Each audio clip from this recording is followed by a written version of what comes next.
Buongiorno, ciao a tutti. So today we are making the bruschetta in an Italian way. For that I have taken the bricks. I have cut it in the oval shape.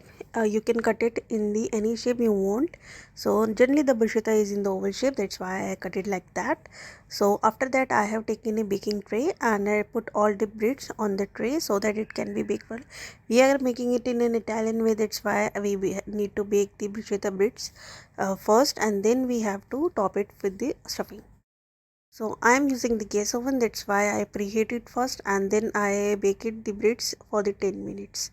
You can set the temperature according to the oven that you are using, if you are using microwave or the gas oven. So I put it for the 10 minutes and then it get baked properly. Look at the color of the baked breads.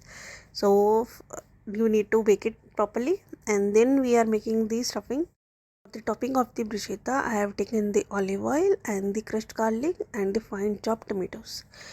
And then we are adding the slices of the bay leaves. You can chop it or you can make a slices of the basil leaf because these are the important ingredients of the bruschetta if we are making in Italian way. So bruschetta has been made in many of the ways. This is one of the way that we are making it, and this is the quickest and the easiest way and the flavorful.